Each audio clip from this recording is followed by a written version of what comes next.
Somos uma família de muitos filhos, semelhantes a Jesus. Para a glória de Deus, somos uma família.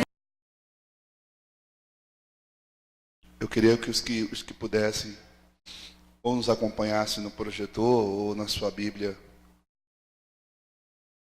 em Atos capítulo 2, Atos capítulo 2, versículo 1 em diante.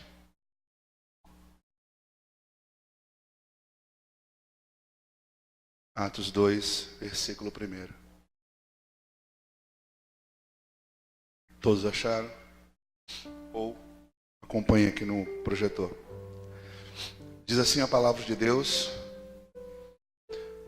ao cumprir-se o dia do Pentecostes, estavam todos reunidos no mesmo lugar. E de repente veio do céu um ruído, como de um vento impetuoso, e encheu toda a casa onde estavam sentados. E lhe apareceram uma língua como de fogo, se distribuíam e sobre cada um deles pousou uma. E outros ficaram cheios do Espírito Santo e começaram a falar em outras línguas conforme o Espírito Santo lhe concedia que falasse. Habitava então em Jerusalém judeus, homens piedosos de todas as nações que há debaixo do céu. Ouvindo-se, pois, aquele ruído, ajuntou-se a multidão e estava confusa, porque cada um os ouvia falar na sua própria língua. E todos pasmavam e se admiravam, dizendo uns aos outros: pois que não são galileus todos esses que estão falando? Como é, pois, que os ouvimos falar cada um na sua própria língua em que nascemos? Nós, pardos, medas e lamitas, os que habitam na Mesopotâmia, na Judéia e na Capadócia, e Ponto e a Ásia, a Frígia e Panfilha, o Egito, e as partes da Líbia próxima a Cirene, e forasteiros romanos, tanto judeus como prosélitos, cretenses e árabes. E ouvimos-los em nossa língua falar das grandezas de Deus. E todos pasmavam e estavam perplexos, dizendo uns aos outros: que quer dizer isso? E outros zombavam, diziam: estão cheios de mosto. Então Pedro, pondo-se em pé com os 11, levantou a voz e disse-lhe: varões judeus, todos os que habitais em Jerusalém, seja-vos isso notório, e escutai as minhas palavras, pois estes homens não estão embriagados, como vós pensais, visto que é apenas a 3ª hora do dia. Mas isso é o que foi dito pelo profeta Joel, e acontecerá nos últimos dias, diz o Senhor, que derramarei o meu espírito sobre toda a carne, e os vossos filhas profetizarão, e os vossos mancebos terão visões, e os vossos anciãos sonharão sonhos. E sobre os meus servos e sobre as minhas servas derramarei o meu espírito naqueles dias, e eles profetizarão, e mostrarei prodígios em cima do céu, sinais embaixo da terra, sangue, fogo, vapor de fumaça. O sol se converterá em trevas e a lua em sangue, antes que venha o grande e glorioso dia do Senhor. E acontecerá que todo aquele que invocar o nome do Senhor será salvo. Coloca a mão no seu coração. Vamos colocar a mão sobre os nossos corações. Eu vou pedir a Deus para que Deus fale ao seu coração nesse momento.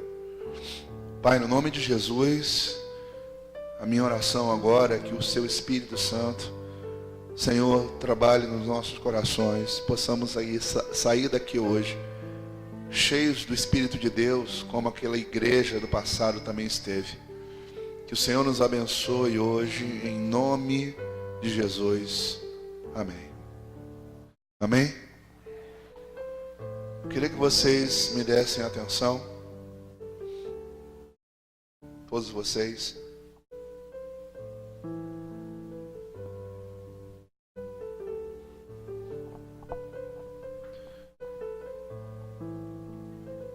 Antes de falarmos dessa história bíblica, eu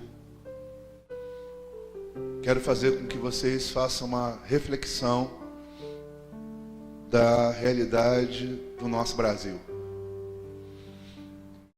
Eu posso afirmar isso, se vocês concordam comigo, acredito que sim, que hoje o nosso Brasil ele está totalmente afundado numa crise.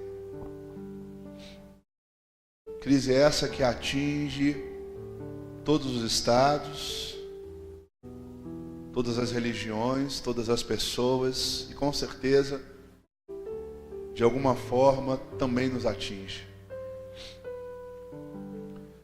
Para entendermos de forma mais clara, nós poderíamos dizer que o Brasil hoje ele está vivendo uma crise econômica, em que falta dinheiro em todos os cantos.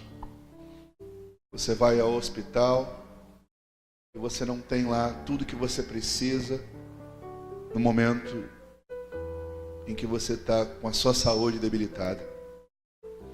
Isso não acontece aqui, acontece no Rio, São Paulo, em outros estados. Nós vamos nas escolas e nós vemos que muitos jovens estão fazendo greves, revoluções, porque as escolas também não estão tendo condições e recursos para dar todo tipo de apoio que os nossos filhos merecem. Então nós podemos com certeza perceber essa crise em todos os cantos, uma crise econômica muito grande que hoje para se arrumar trabalho está muito difícil. Mas além da crise econômica, nós estamos vivendo uma crise política. Esses dias eu vendo a reportagem nos jornais das delações premiadas, das denúncias dos políticos que se corromperam, e eu senti vergonha de dizer que sou brasileiro. Com muita tristeza assisti aquela reportagem. A gente consegue perceber a falta de humanidade que esses líderes têm, em que temos tanta gente passando necessidade e eles estão cada vez mais enriquecendo de forma ilícita. E a crise política está tão generalizada que nós não temos mais opção. Não tem mais em quem votar, em quem confiar, em quem apoiar. Além da crise política, nós estamos vivendo uma crise social. A cada dia que passa, as nossas cidades elas estão mais violentas.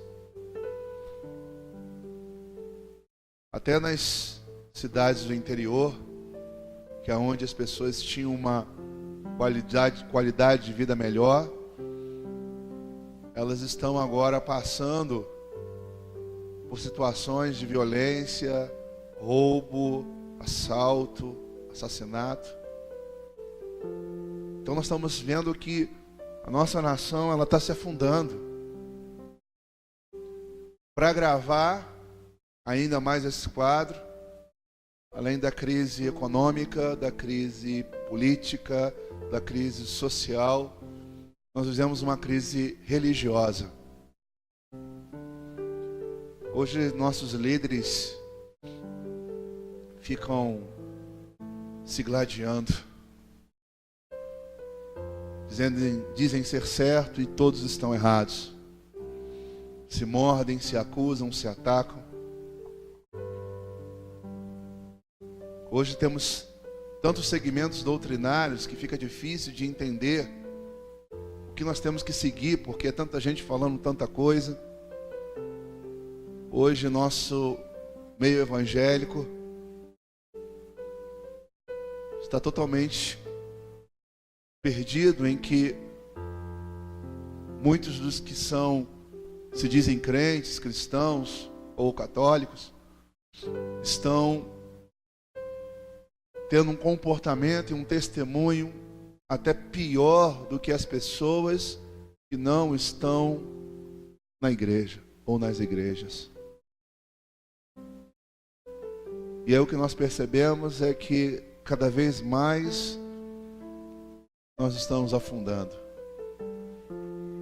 Quem assiste os jornais sabe do que eu estou dizendo. Pior crise do nosso país, eu acho que nós nunca tivemos algo tão terrível, tão destrutivo. Nunca vi, desde que me entendo por gente, um momento tão crítico que a nossa nação está passando. A história que eu li para vocês, que é uma festividade chamada Pentecostes, relata um momento do povo de Deus naquela época, dos judeus. E apesar de estarem ali fazendo uma festa, era chamada a festa do 50º dia, como nós estamos aqui fazendo uma festa hoje, eles também estavam. E essa festa era uma festa em que eles passavam 49 dias fazendo colheita, e no 50º dia, por isso Pentecostes, no 50º dia eles separavam as primícias do que eles tinham colhido e traziam como um presente, como uma oferta ao Senhor. Só que esse povo naquela época estava vivendo uma realidade muito parecida com o que o nosso Brasil está vivendo agora. Quem já leu um pouquinho sobre a história dos judeus, a história de Israel, a história da igreja primitiva, sabe que quando eles estavam ali se juntando para também celebrar uma festa, a fase que os judeus estavam vivendo também era uma fase de muita crise política, porque eles estavam dominados pelos romanos. Financeira, porque os romanos cobravam altos impostos para manter a sua estrutura, seu império.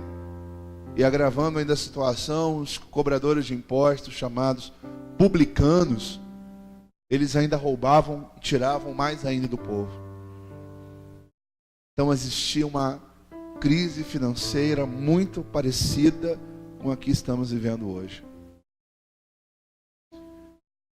Uma crise social e espiritual, porque em toda a história da Bíblia, nós nunca vamos ver tantos relatos de pessoas doentes e possessas.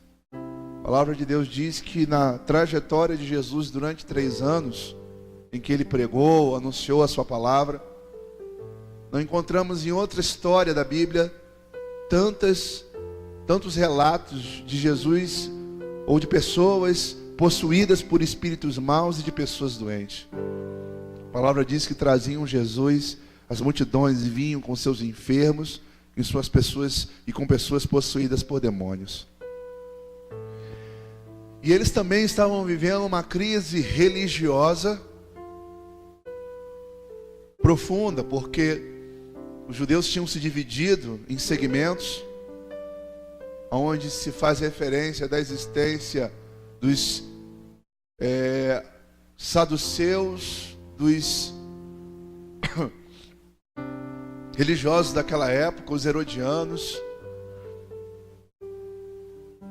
e o povo estava meio perdido nessa situação toda.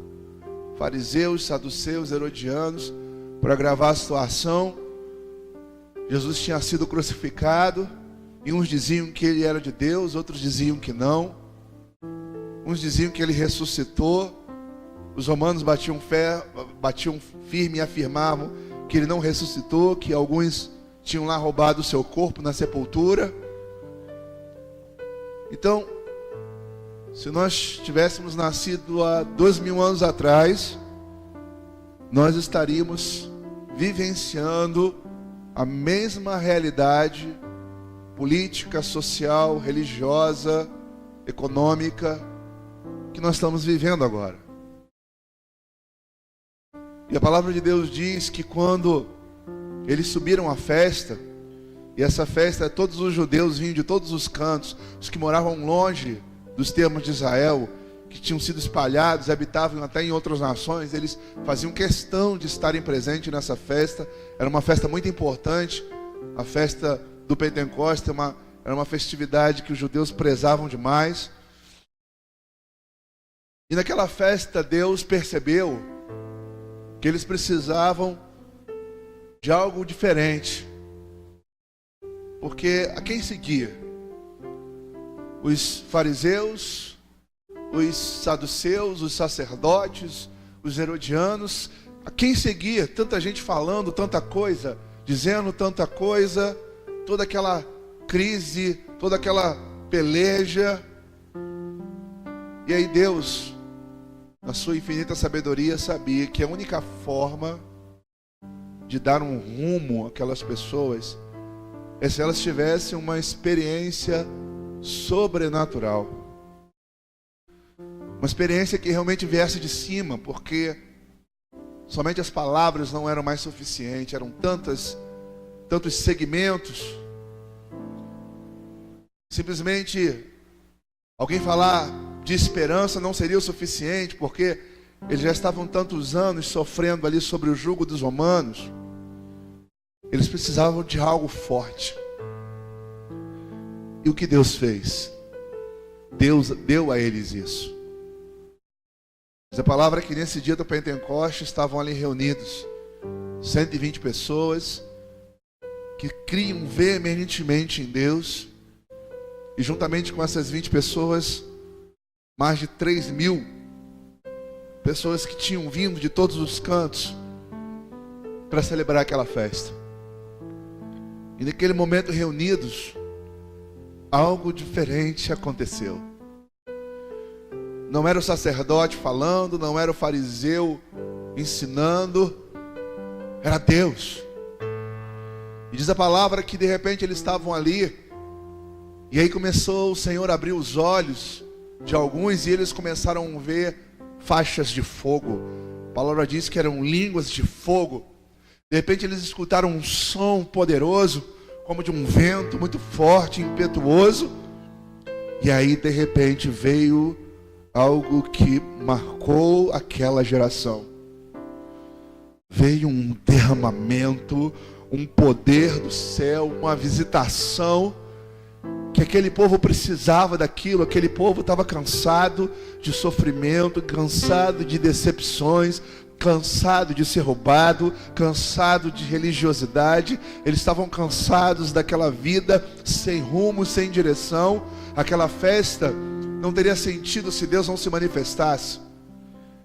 E aí aquilo veio de forma tão tremenda, tão poderosa, tão forte.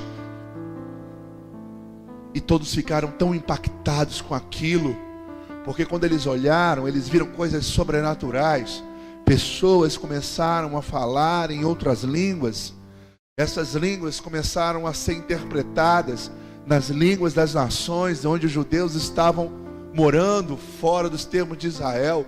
E eles ficaram pasmos vendo ali galileus, aquela parte pobre do povo, tomado por um poder sobrenatural. Pareciam que estavam bêbados, embriagados, e começaram a magnificar o nome de Deus, começaram a exaltar o nome de Deus, começaram a engrandecer o nome de Deus, e de repente começaram a falar no latim. Daqui a pouco eles estavam falando na língua de toda a Ásia, e aquelas pessoas ficaram imaginando: o que é isso, o que estão acontecendo? Uns disseram: esses homens estão embriagados. Outros olhavam e diziam: não, é Deus visitando o seu povo.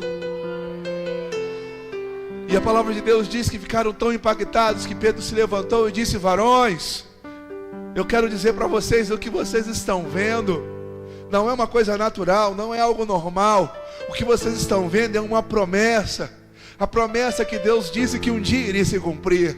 A promessa que nós não estaríamos sozinhos, mas que Ele derramaria sobre nós um poder tal, uma manifestação tal, que nós não seríamos mais abalados, nós não seríamos mais atingidos, porque Deus estaria presente na nossa vida. E aquele povo ficou atônito e começaram a glorificar a Deus e disseram: que faremos, pois? E Pedro, cheio do Espírito Santo, começou a dizer para aquelas pessoas: olha, a solução não está no homem, mas a solução está em Jesus. Jesus é a solução, Jesus é a vitória, Jesus é o caminho, Jesus pode mudar a nossa vida. Eu quero dizer isso para você. As pessoas, elas buscam a felicidade em muitas coisas, mas o que nós vemos é que elas não encontram, porque não existe felicidade sem a presença de Deus. E eu sei que muitos que estão aqui também se encontram assim. preocupados com o emprego. Outros estão aqui vivendo uma crise dentro das suas famílias, que estar aqui no culto é como se fosse um refúgio para sair de casa e sentir algo que talvez não sinta dentro do seu lar por causa dos problemas. Outros aqui estão num conflito interno sobre o que de fato seria servir a Deus, cheio de interrogações. Pessoas que já passaram por tantos segmentos, já se decepcionaram com tantos líderes, que um dia você confiou, admirou, e um dia você descobriu que esses líderes não eram aquilo que você pensava. Mas eu acredito que hoje a festa é nossa. O Deus que estava há 2000 anos atrás em Jerusalém, hoje Ele está aqui em Guaraciaba do Norte, e especialmente nesse lugar, para também nos encher do seu Espírito. E você que está cansado, Deus vai te levantar. Você que está sem esperança, Ele vai te renovar. Você que está sem rumo, Ele vai te guiar.